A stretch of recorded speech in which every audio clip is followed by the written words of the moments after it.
Depuis le 23 janvier, vous avez en conseil municipal soutenu par une motion la télévision Zouk TV.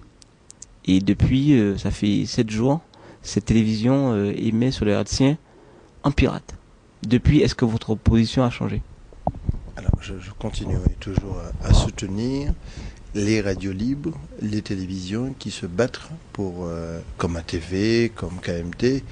J'avais beaucoup soutenu aussi TCI, parce que j'incitais même les gens de TCI de faire une télévision de proximité, une télévision citoyenne. Parce que je considère que la Martinique, sortant un peu d'une période où il n'y avait qu'une voix, qu'une tonalité, qu'une culture diffusée dans un contexte d'assimilation terrible, l'avènement des radios libres, l'avènement des télévisions un peu libres sont des choses essentielles.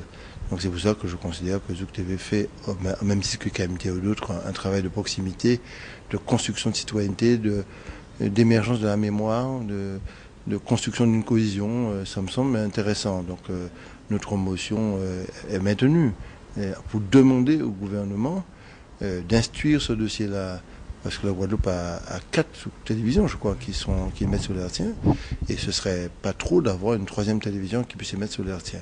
Maintenant, je suis maire de Fort-de-France, je ne peux pas cautionner l'illégalité, c'est pas possible. Et donc, à mon niveau, je ne peux pas soutenir l'illégalité de l'émission. Je suis plus prêt à lutter pour que Zouk TV obtienne. Donc, bien entendu, vous savez, quand il y a des gens qui sont en situation de grandes difficultés, il peut avoir certaines attitudes. Mais en tant que maire de Fort-de-France, je ne peux pas faire de telle sorte qu'on cautionne un peu l'illégalité de l'émission. Mais il y aura des sanctions forcément, CSA et compagnie. Comment vous allez réagir après? Non, il faut soutenir Zouk TV pour que Zouk TV sorte de sa période difficile. Donc il faut accentuer tout ce qu'on peut faire. Nous avons pris une motion, mais on peut aller un petit peu plus loin, même plus loin, que les députés et les sénateurs se saisissent de cette affaire, fassent des démarches. Je pense qu'il y a un relais à faire en Martinique, mais aussi sur le plan national, de telle sorte que le CSA puisse réétudier ce dossier-là. Maintenant, si le CSA décide que c'est pas possible, ou on verra bien.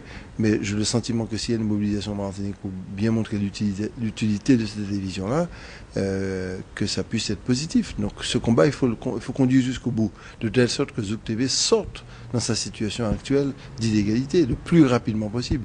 Parce qu'aucun élu ne peut cautionner cela. Bon. Mais en même temps, aucun élu ne peut pas non plus leur dire arrêtez de le faire sans pour cela s'engager eux-mêmes dans ce combat pour les aider à obtenir la diffusion en RTL. Dans le concret, par exemple, ils diffusent les conseils municipaux chez vous. Qu'est-ce qui va se passer demain?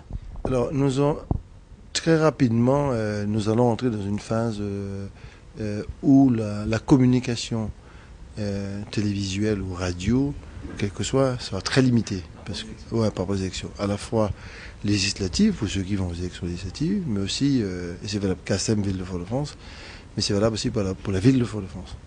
Donc on va certainement, à partir d'un certain moment, enregistrer sans diffuser.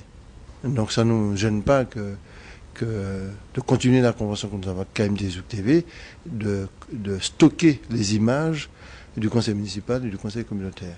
On ne va pas arrêter cet enregistrement-là.